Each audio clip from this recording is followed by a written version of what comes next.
People still say there was an old man who lived 10 years alone, until he poured the third cup of coffee. They say he lived a decade without calling a name, without pouring a cup for anyone. But one rainy night, a soaked bride collapsed on his porch. He didn't ask. She didn't plead. But from the first dry towel and warm drink, that barren land began to change, not by bullet or blade, but by a single cup of coffee. High on the arid plateau of Wyoming, where stone cracked more from wind than from rain, there stood a wooden cabin, so quiet it seemed to have forgotten sound entirely. The eaves cast slanted shadows over a bare yard where red gravel bore the faint scars of boots long vanished. Weeds couldn't grow tall. Birds found no reason to linger. Malone Whitlock lived there. No one knew where he came from, and no one ever came close enough to ask. Folks only knew this. For 10 years, the door to that cabin had opened to nothing but the wind. Each day passed as if the next would never come. Morning, he lit the stove, sat by the stone hearth, and stirred water for tea. Noon, he cleared weeds beside a leaning fence, retied fraying cords on the old stable, rubbed balm into the blind eye of his aging horse. Evening, he made tea again. 2 cups, one for himself, the other placed on a cracked porcelain saucer before the chair on the porch, a chair untouched for 10 long years. He never looked at it. Not once. He just poured. Set it down, then sat in the other chair, back straight, eyes fixed on the horizon, where the sun passed each day, and no one waited, no one stayed, no one returned. On those evenings, wind slipped through the boards, whistling like a razor across old memory, but Malone no longer flinched. The wind howled, the wood groaned, leaves scraped the roof, but none of it reached him anymore. Until that one evening, when a low, bruised cloud moved across the ridge without warning. The sky didn't go dark, not fully, but the light shifted. A murky gold gray, the color of memories that go unnamed. Malone was knotting rope for the stable door when the wind changed, bringing with it the scent of wet iron. Rain. He looked up. The tea wasn't steeped yet. The chair on the porch remained empty. He stood still for a moment, his hand let go of the rope. His eyes didn't search the cloud, nor the chair, but his feet turned back toward the porch. The fire wasn't lit. He filled the iron pot, set it atop the stove. His hands moved steady, without tremble, without rush. But his gaze, now it landed on the white saucer, cracked like lightning where the second cup always went. He took the stoneware mug, poured the just-boiled water, dropped in a pinch of dried mint root from a wooden jar near the window. The tea darkened. No steam, just a quiet warmth spreading outward. He set the mug on the saucer, as always, but this time he sat a while longer before getting up. Thunder rumbled. In a flash of lightning, he saw a single pale hair stuck to his sleeve. Long, silver white, not his own. How long had it been since something not his had appeared in his life? He brushed it off, but his finger brushed a loose thread on an old button, a button from his late wife's shirt, stitched back long ago. He'd once meant to replace it, then forgot. And now it was still there, as if she'd once waited for him to finally do it tomorrow. A new wind swept the porch. Malone looked at the cup on the saucer, tilted his head, as if, for the first time in 10 years, he wondered if someone were to sit down now, what would he do? No one stepped forward. Only the rain, finally touching the earth after weeks of dry silence, and the tea, still warm. And Malone, for the first time in a decade, didn't rise and take it inside early. He just sat there, hand gently resting on the mug's handle to keep it from tipping. He said nothing, remembered nothing clearly, only felt something had returned, something small, but just enough to soften an evening in Wyoming. Night fell faster than usual. The rain didn't rage. It fell slow, heavy, like whetstones, bending pine branches low as if in mourning. The light died out in layers like a curtain drawn gently over old memory. Stones in the yard began to ripple in widening rings. There were no birds, no barking from the ranch across the ridge, only the wind and a knock. At first Malone thought he imagined it, but the sound came again, 3 times, then silence. He rose from the porch, hand resting near the rifle hung on its wooden hook. He didn't reach for it, just watched the rain streak across the fogged glass window. No one was there, but the rain pressed in like it was trying to draw him out from the dark of the house. Malone's hand settled on the door handle. A draft curled through the planks, lifting the curtain in the back kitchen. He opened the door. No words, no scream, no plea for help.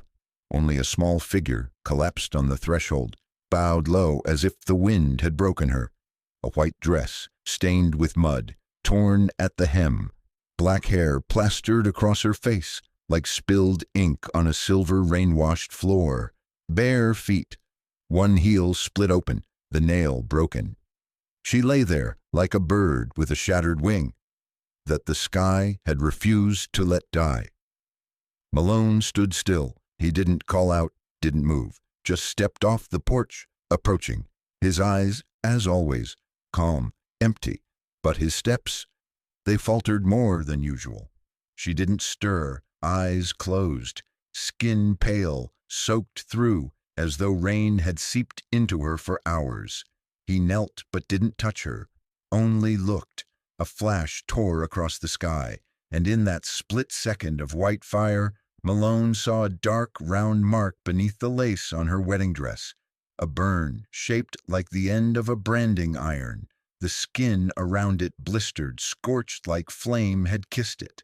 No gasp, no question, no rising anger, only Malone's hand, once a field medic, lowering gently toward her shoulder. His fingertips paused on the damp lace. There, the faint pulse, fragile but alive. Malone raised his eyes to the sky. The rain had begun in earnest now. Deeper, heavier.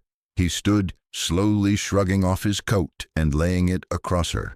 Not out of pity, not because he'd decided to save her, but simply because he could not leave a soaked woman lying in the rain like a half-buried corpse. He bent again, slid his arms beneath her. She was lighter than he expected, not from size, but because she had no strength left to resist anything. You don't always save someone because you believe in it. Sometimes it's just because your heart won't let you do otherwise. Malone carried her across the threshold. Rain dripped from his sleeves onto the wood floor.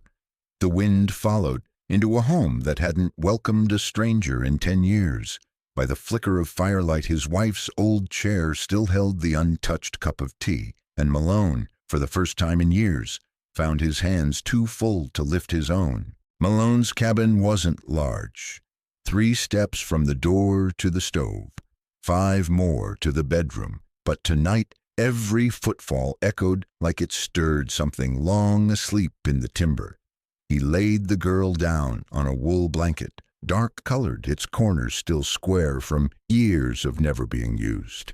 He didn't remove her dress, didn't touch her further. He simply drew the old cover up to her collarbone and slipped a warm, damp cloth across her forehead. The fire still smoldered from earlier. Malone added a pine log, then filled the iron pot with water. Into it he dropped a scoop of old rice, a few dried potato slices, and a pinch of salt rock, yellowed from years in a glass jar.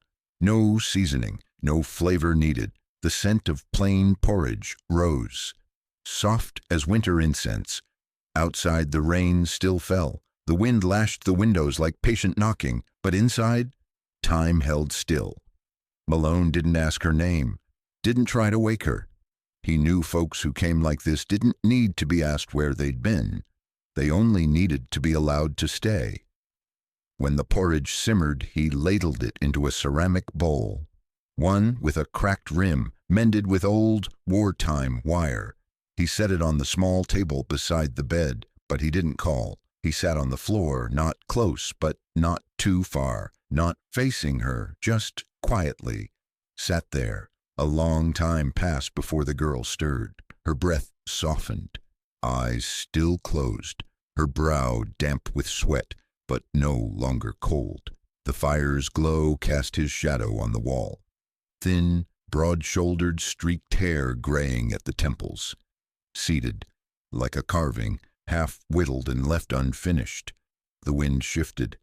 A side door in the kitchen creaked gently. Malone didn't turn his head, but his hand settled over the revolver on the table, not out of fear, just by old habit. He'd slept on the porch for 10 years. Tonight he still wouldn't sleep in the bedroom, but neither did he go back outside. He lay down on the wooden floor at the foot of the bed where the girl now rested. No blanket, no pillow, only a dying candle tilted in a tin holder, casting just enough light for one to sleep and another to keep watch. No one spoke in that house, but the cold had eased. The gaps between the boards no longer whistled like they used to, because for the first time in 10 years, Malone wasn't the only one sleeping through the night in that house. And in the flickering firelight, where the old chair still held its untouched cup of tea, a faint wisp of steam rose, as if someone still kept the habit of waiting. The next morning, the rain had stopped, but the ground remained wet. Silver-gray clouds hung low, as if undecided whether to stay or move on. Malone had risen early. His old back wouldn't let him lie long on the cold wooden floor. He lit the stove, boiled water, made no sound. Every movement familiar, like a song worn into his hands. On the bed, the girl still slept, her face pale, eyelids rimmed red from wind and rain soaked in through the night. Her hair clung in strands to her cheek. The wedding dress was rumpled, a tear along the lace shoulder, exposing dark bruised skin beneath. Malone didn't touch her. He pulled a sheet of paper from a drawer and placed it beside the bowl of porridge grown cold overnight. On it he scrawled a few words, tilted, uncertain, as though he hadn't written to another soul in years. "You don't need to say anything. No one sells anyone out here." When the water boiled, he made tea. Just 1 cup this time. Then he put on his coat, donned his hat, and let the old horse out of the stable. No one told him to go to the field. No one waited for his return. But this morning was different. He didn't want anyone waking to find no one guarding the door. The girl awoke after he'd gone. Light seeped through the curtain's edge, brushing the strand of hair fallen across her collar. She opened her eyes, coughed softly. One hand rose instinctively to her chest, as if checking whether her heart was still beating. No ropes, no stained ceiling of a filthy roadside inn.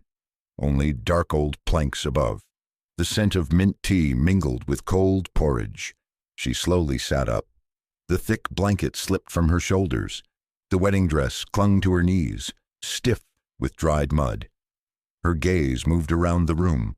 A small stove, a lone table, a smoked glass oil lamp, and a cloth draped over the back of a chair. Still warm. Then she saw the paper, read it, stayed silent. She didn't cry, didn't smile.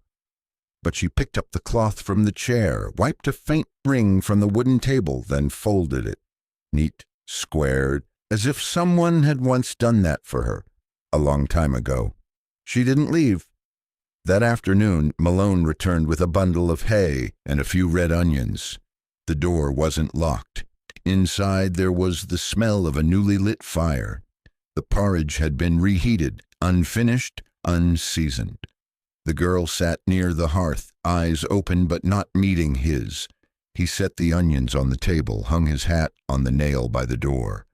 No greetings, no questions, but as he passed by her, she laid her hand on the folded cloth atop the table. Just that. A small act.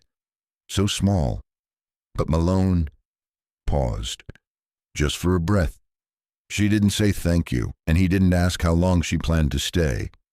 That night it was she who lit the fire. He was the one who cleared the bowls. No names, no stories. But the old cloth his wife once used was no longer left folded and forgotten in the corner of the table. That morning the sky cleared after days of damp. A fine mist lay between the gnarled pines, thin as gunpowder smoke after an ambush. Birds had returned, singing in short, cautious bursts, as if still testing the silence that clung around the cabin. Malone sat on the porch step. The girl was still asleep. In his hands, an old, short-bladed dagger dulled with use. In his left, a soft pine stick. He was whittling, carving back the bark in thin, feathered curls to reveal the pale wood beneath. Not for any purpose, just to keep his hands busy when something stirred inside. All these years, he'd grown used to quiet, not because it was comforting, but because it never asked him anything. But now, within that silence was the sound of someone else breathing. He remembered the days he served as a medic. The worst battlefield wasn't where bullets fell, but where doctors were bound by law, while the innocent died under the cheers of a crowd. There had been a young Apache girl, accused of stealing flour.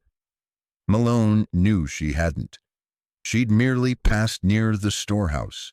There were footprints, witnesses, but no words could save her from a trial held beneath the old oak at the edge of town. He had gone, carrying documents, statements, and the foolish hope that reason might arrive on time. But he arrived too late. The rope was already tied, the crowd was already quiet, and as he walked through them, the doctor's cap on his head might as well have been a mark of shame. No one greeted him, no one stopped him, no one bowed their head. "You're late," someone said, "like all the good ones." He stood there before a body still warm. His eyes didn't redden, his hands didn't shake. Only one thing left him in that moment, the belief that he had the right to save anyone again. The girl inside his cabin now wasn't that Apache girl, but her eyes, they looked the same. A silent nod to a death that slipped from its noose. Malone never told that story, never wrote it down, never prayed it away.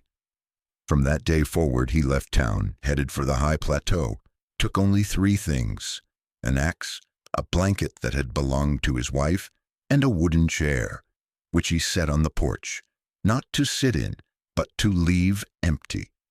Now, in the small kitchen, the stranger girl in the wedding dress still burned with a low fever. He could feel her pulse, uneven, her eyelids twitching beneath sleep, details he'd seen too many times, often just before the heart gave out. Malone changed the cold cloth on her head gently, as if he were touching embers not yet cooled. He said nothing, didn't sigh.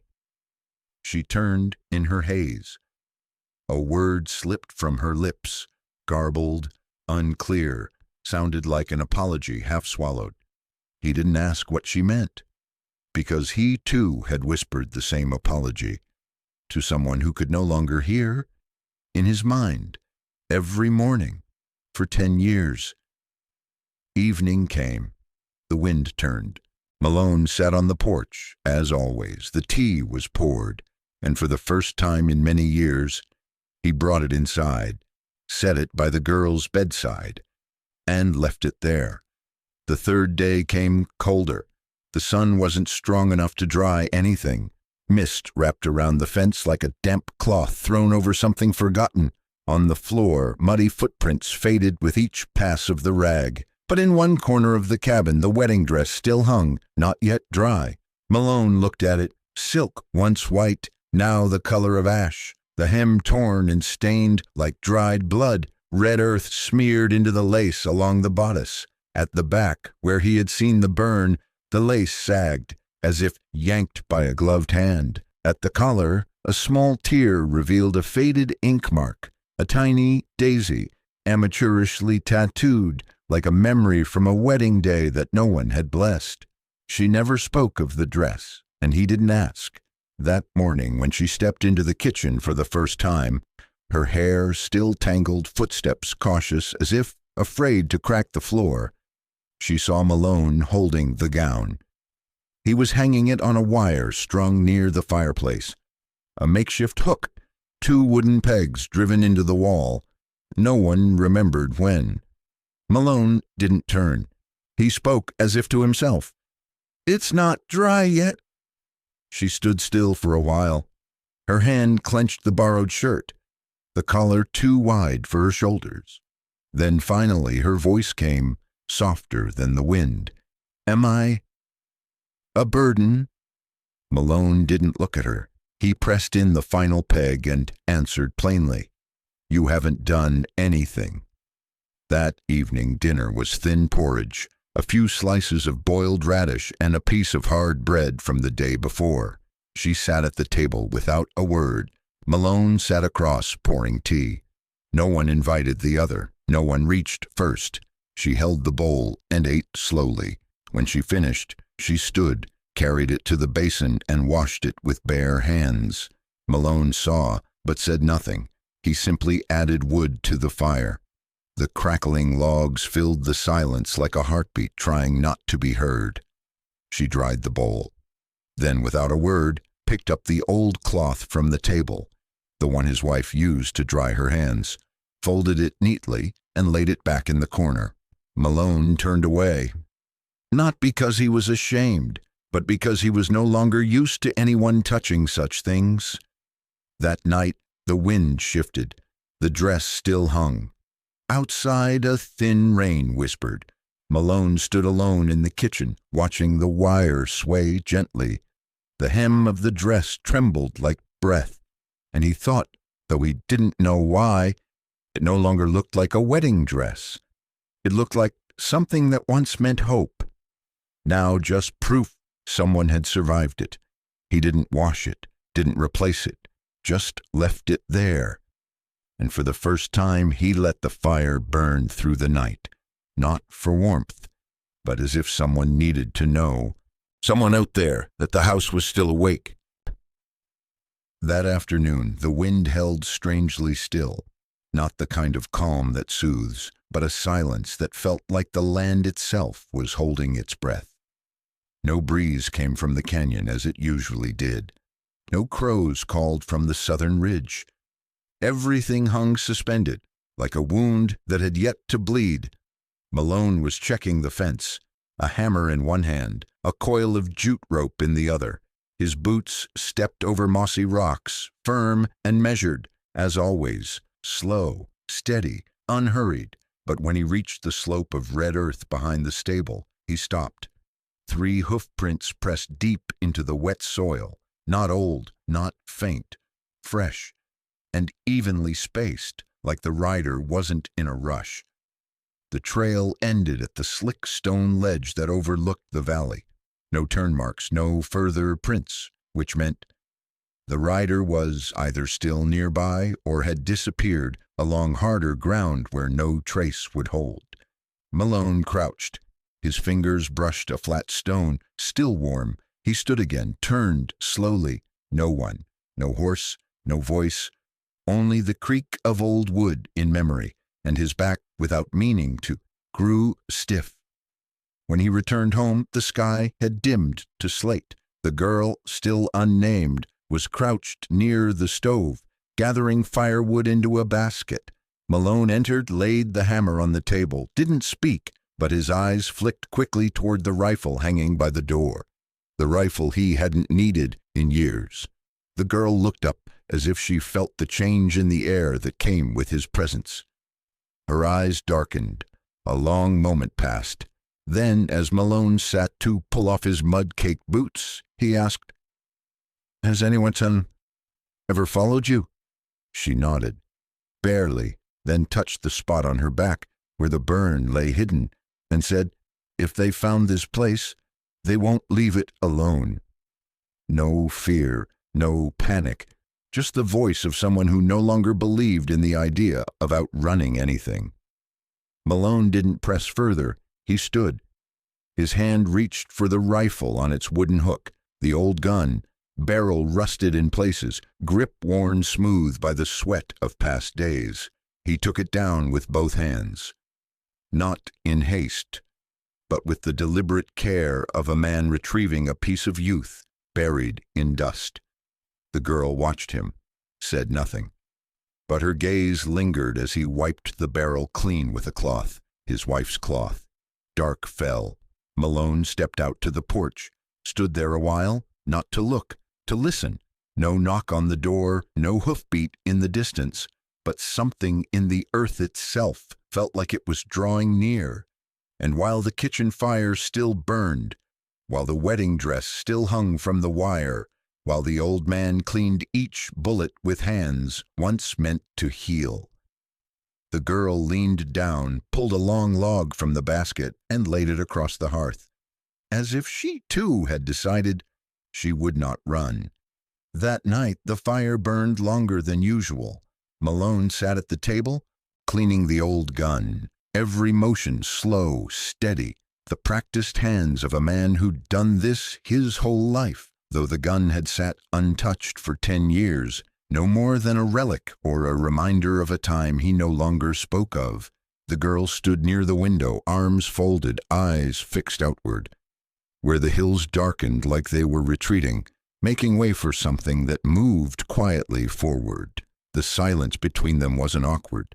It was the kind that comes when both have seen what needed to be seen, and there's nothing left worth putting into words. At last, her voice broke through, quieter than the crackle of pine.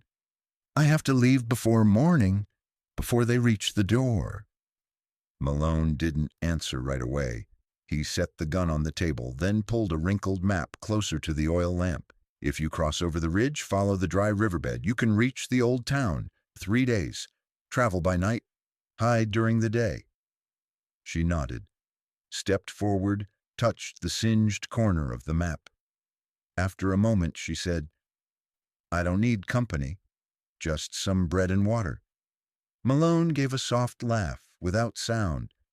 "Don't think I could walk 3 days anymore anyway." She went quiet, then stepped back from the table and stood by the hearth. "I don't want to pull you into this. I know how to leave. I've run a long way before." Malone didn't look up. "Are you still planning to?" The question wasn't a challenge. It didn't ask for an answer, just a truth, as plain as gravel underfoot. Hurts every time, but you still walk. The wind stirred outside. The door creaked gently. A horse in the stable sneezed once, then fell silent. The girl turned towards the sound. Her hand gripped the hem of her borrowed shirt, freshly washed but still frayed at the left cuff, where someone else once clutched it when fear came calling. "If I stay, you'll have to face them." Malone nodded. "I will." "You could die." He looked at her, not hard, not sad, just eyes that had already seen every kind of ending and no longer found them strange. "That too." She stood still a long time, then turned away. She pulled down the old basket from the shelf, placed inside it a few dry biscuits, a tin of water, a rusted knife. When she turned back, she said, "I'll leave now, tonight." Malone rose, walked to the door, opened it. The cold wind blew in, carrying the scent of dust, of distance, and something older, like the smell of letting someone go too late to stop them. She stepped toward the threshold, stopped. The wind caught her sleeve. It fluttered. Malone still didn't look at her. Only when her hand touched the door frame did he speak. Softly, without turning, "I didn't save you." She froze. "I just couldn't watch someone hunted die in my yard." Silence. Then her voice cracked, like glazed ceramic dropped in cold water. "Then that's what saving looks like." She set the basket down, closed the door, walked to the hearth, sat down, said nothing more. Malone didn't return to the table. He sat too, not close, not far, just enough that if the wind knocked at the door tonight, someone would know 2 people were awake. The sky never quite brightened that morning. The sun hung behind a sheet of thin gray cloud. like morning cloth drawn tight across the ridge. The air was heavier, though no rain had fallen. Something drifted in the wind, as if the land itself were bracing for something no one dared to name. Malone had tied the horse early, hand on the reins, eyes fixed westward, where the hoofprints had been just days before. He stood for a long time, then turned back inside and took down the old rifle from its hook beside the fire. No need to check the rounds, he knew. 3 left. Near noon, 3 figures appeared along the hillside. They didn't hurry, didn't kick up dust like men desperate to chase. Their steps were calm, measured, the stride of those certain their prey had nowhere left to go. The man in the center rode a black horse, wore a tall hat, a long dark coat. A dagger peeked from beneath the folds, its hilt etched with a single shining letter, J. The 2 flanking him carried rifles across their backs, military straight, clean, precise, every movement practiced. They stopped a few dozen paces from the stone gate. The one in the middle smiled, like he'd dropped by to see an old friend. "Sorry to bother you, friend," he called out. "We're just looking for someone lost. She was wearing white. You've probably seen her." Malone stood on the porch, one hand on the doorframe, the other resting on the rifle. Not raised, not hidden. His face didn't shift. His voice was rough, even as whetstone on iron. "Nothing here but rocks and old men." The rider smiled wider. "Seems like you're not fond of visitors." Malone didn't answer. After a pause, the man shrugged, then motioned to the one on his left. That one dismounted, stepped through the wooden fence like he'd done it 100 times before. He stopped, drew a torn scrap of white from his belt, a piece of wedding dress caked with red dirt, and tossed it down at Malone's feet. No words, just a challenge in cotton and mud. Malone stepped off the porch. Slow, deliberate. He wasn't tall, but his back stayed straight. His hand didn't raise the rifle, but never left it either. When the man stepped onto the first stair, Malone stopped. No further. The man raised a brow. Malone lifted the gun across the man's chest. No tremble, no threat, just a calm precision, like he knew the exact inch to split shoulder from bone. The wind kicked up. The man's coat fluttered. Pine needles whispered across the roof. No one moved. The rider on the black horse still smiled, but now the smile didn't touch his eyes. "You know where she is, don't you?" Malone said nothing. The rider tilted his head, slowly drew the dagger from his belt, spun the hilt once in his palm, steel flashing like a promise. "Hand her over and we'll leave. No blood, no bruises." Still Malone stayed silent. The wind died. From behind the house came the faintest sound. The back kitchen door creaked open a finger's width, then closed again. No one saw, but Malone knew. She was listening and holding her breath. The rider narrowed his gaze. "You really plan to stand against all 3 of us?" Malone kept the rifle level, didn't shift, didn't blink. "I was too late once. I won't be again." His voice wasn't loud, wasn't sharp, but there was something in it, something that split the air like old wood cracking. The rider stopped smiling. He gave a faint nod, as if conceding that the cards had yet to fall. He motioned to the others to step back. The man on the right twitched his coat, fingers grazing his colt, but stopped when he caught Malone's gaze. Not angry, not afraid, just that quiet light in the eyes of someone who has nothing left to lose. The wind turned again, sweeping up the red dust. No one fired, but the silence now was heavier than a shootout that never came. Inside, the girl pressed her palm against the wooden wall right behind Malone. She couldn't see what waited beyond, but her heart pounded, not from fear, but because for the first time in her life, someone had chosen to stand in between. When the 3 riders left, The sun had already begun to lean into the valley. There were no gunshots, no blood spilled, only red dust rising from their horses' hooves, lifting in thick swirls over the bone-dry road, then drifting away as if no one had ever come. Malone didn't go inside right away. He stood for a long time on the wooden steps.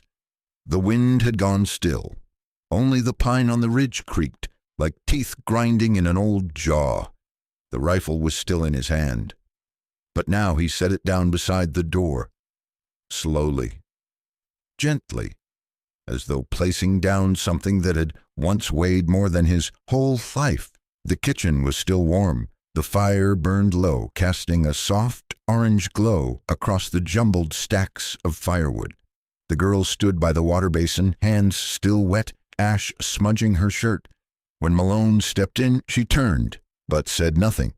He walked over, didn't look at her, just took the pot hanging by the stove, lifted the lid, and ladled out the last of the beans from yesterday's meal. "You should eat." His voice was quiet, very quiet, more like a nod than a sentence. She didn't answer, but she sat down at the wooden table, fingers laced, eyes resting on the bowl he slid toward her. After a while, Malone pulled the chair near the window and sat. In front of him, the old tin cup. He poured himself a bit of cold coffee from the brass kettle, the only thing in that house that was always left over. He didn't drink. He never had. Just inhaled the steam, then left it. But today he lifted it to his lips, took a small sip. Very small. The girl glanced, then lowered her eyes again. When the last light slipped across the floorboards, Malone rose. He passed the table, picked up the blanket draped over the chair, and brought it toward the stove. "It'll be cold. You sleep near the fire." He didn't touch her, didn't meet her eyes, but in those few words, something had softened. She took the blanket, didn't say thank you, but her eyes, once dull with rainwater and fear, now held something warmer. Night fell. Wind crept through the cracks in the boards. The fire snapped softly in the grate. The horse shifted once in the stable, and someone turned over gently, as if, for the first time in a long while, they had permission to rest without fear. Malone didn't sleep. He sat in the wooden chair by the door, hands on his knees, eyes open in front of him, the door unlocked. For the first time in many years, he'd left it that way, not because he forgot, but because there was no reason to keep it shut anymore. The rain had stopped by morning. Early sunlight slipped across the earth like an old hand patting a shoulder, saying, "Today's as good a day as any to begin again." The wind was soft, just enough to carry the scent of hay from the cattle pen into the wooden kitchen. Malone lit the fire earlier than usual, not because it was colder, but because someone else was in the house. He didn't wake her. The girl stepped out with a thick blanket in her arms, her hair still damp. Smoke clung faintly to her shirt. Her gaze stayed low. Malone held the wooden ladle, scooping thick corn porridge from a clay pot. He set a bowl on the table, then served himself, sat across from her, said nothing. They ate in silence, not the silence of strangers, but the kind that needed no filling. Outside, the chickens clucked and scratched. One old hen, lost for 3 days, had returned, feathers dirted, limping. The girl crouched to gather straw, clearing out the far corner of the coop.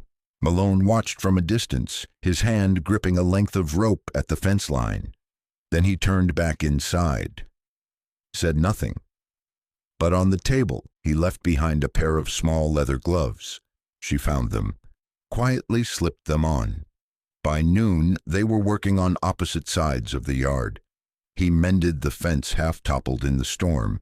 She gathered fallen branches washed up by the rain. No one gave orders. No one asked. But somehow, each seemed to understand what part of the work the other would leave unfinished. By late afternoon, Malone nailed up a fresh canvas windbreak at the stable door.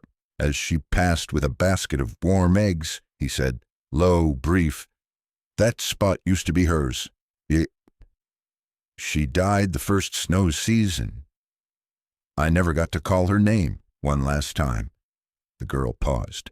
After a moment, she set the egg basket on the porch step and went inside. Malone stayed where he was. He wasn't waiting for a reply.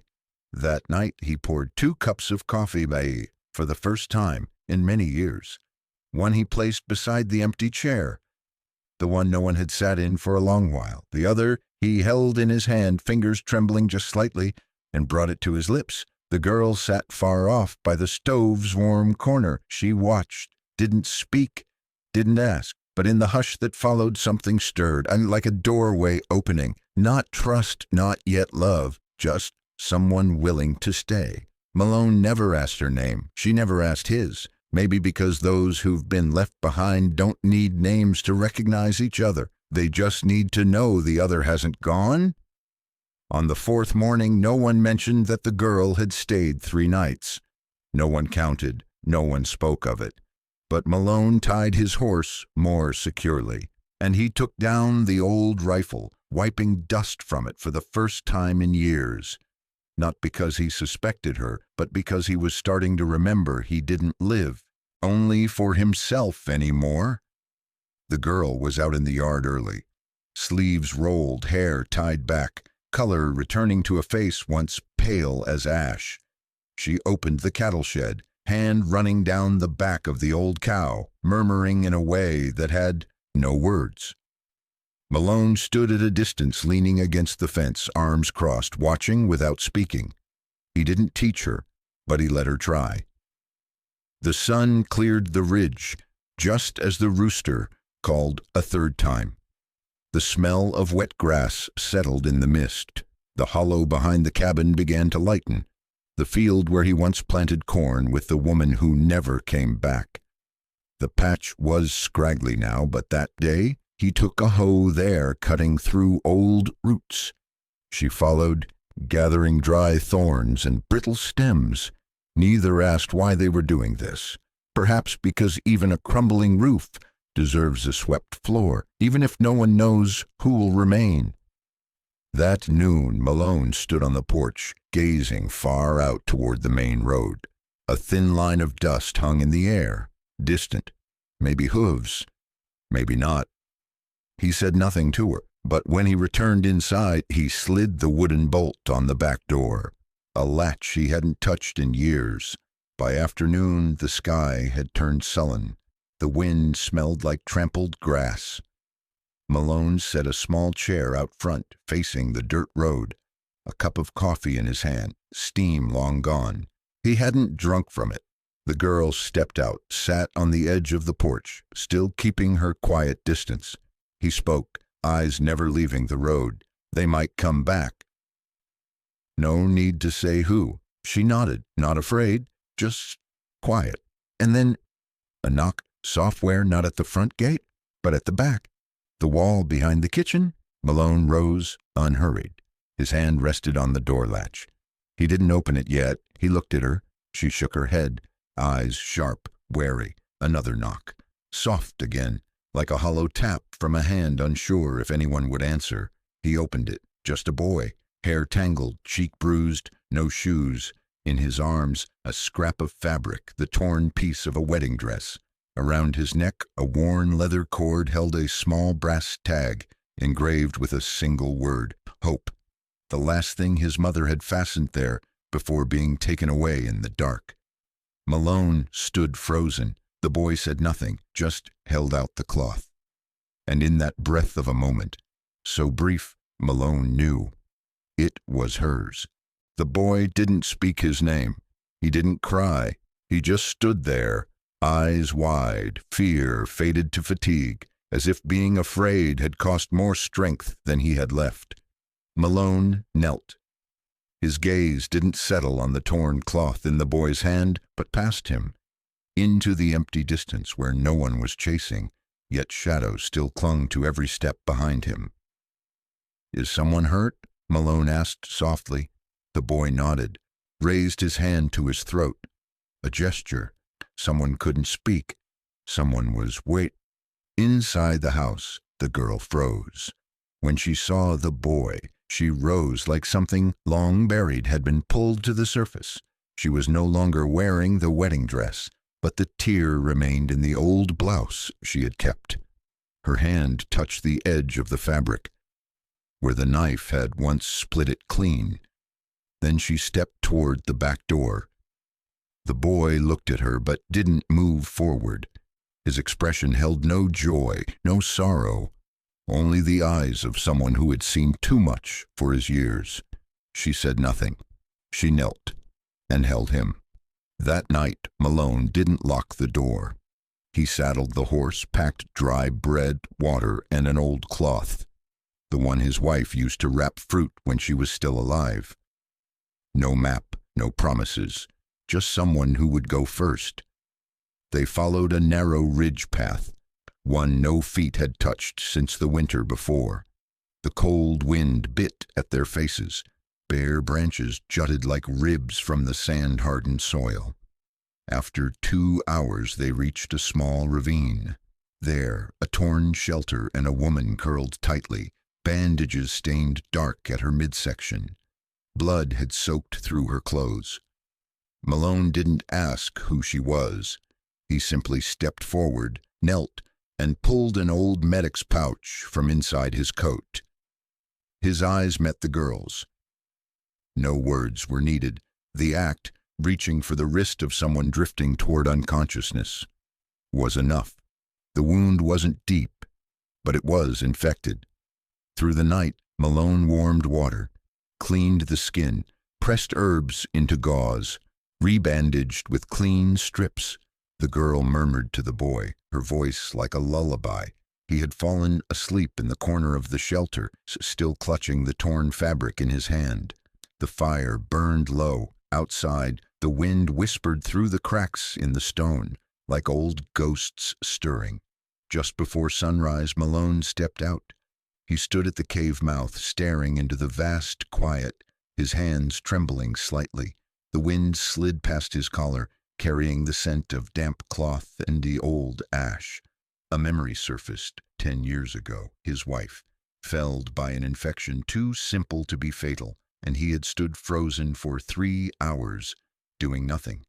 From that day forward, he had never placed his hands on another person again. But today, he had. And in that moment, he knew he hadn't died all the way. Something in him still lived, not because of a rifle or justice or duty, but because of a torn piece of cloth returned, and a child who'd knocked on the right door. A week later, Malone's porch creaked in the morning wind again. Before the sun had fully risen, quiet footsteps crossed the dirt yard. No one rushed. No one was afraid. The young woman sat by the window, her hair combed, tied with a linen cord Malone had found in an old wooden box that once belonged to his wife. She poured hot water into a clay teapot, set 2 cups on the low wooden table, one large, one small. She didn't ask who would sit with her. On the porch, the boy carved a piece of wood with a small knife. The slow, careful strokes, like he was learning how to hold on to something of his own. Malone said nothing. He added another log to the fire. The crackling embers sounded like a whisper. The girl, the one who had stood soaked through in the rain that night, no longer needed the wedding dress. It had been folded and hung beneath the porch awning, not discarded, but left where sunlight could dry it gently. A past not thrown away, just no longer worn. As for the ring, she didn't wear it, but she hadn't cast it off either. She tied it to a strip of fabric and let the boy keep it in a small wooden box beside his pillow. Malone knew. He'd seen, but never asked. One soft gray afternoon, neither sunny nor rainy, they planted a small peach tree by the dry well. Malone brought out a pouch of seeds he'd saved from the first spring after his wife had passed. The girl dug. The boy dropped the seeds into the earth. Malone covered them again. No one called it a family, but no one needed any other word. Each morning Malone brewed 3 cups of coffee, one for himself, one for the woman who was no longer a guest, and one he poured into a porcelain cup, the one his wife used to drink from, and placed it out on the porch.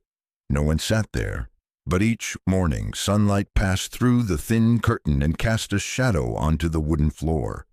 A little clearer with each day. The townsfolk still knew nothing. They only said, "Malone's lived alone 10 years now, probably dried up like a cactus."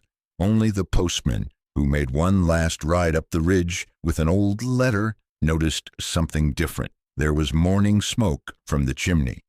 Children's clothes hung behind the stable, and the silhouettes of people moving, not hurrying, not fleeing, as if they had time enough to stay. Malone never wrote back. He kept the last letter from his wife and placed it beside the newly planted tree. The letter said only this: "If someone knocks, don't ask who they are too quickly. Look at how tired they seem." That day, when the air was cool, carrying the scent of cinnamon bark and firewood, the girl came and sat beside Malone on the porch. They didn't speak, just sat, until he said, for the first time since she arrived, "Do you plan on leaving?" She shook her head slowly. "There's nowhere else." He nodded, lifted the coffee pot. "Then tomorrow you plant more seeds. I think I've still got some corn." No one built a monument. No one wrote a book. But years later, folks still passed around the story. There was an old man who lived 10 years without a name until he poured a 3rd cup of coffee. And from that cup, a small house rose on the red earth, with a peach tree and a wedding dress that had long since dried.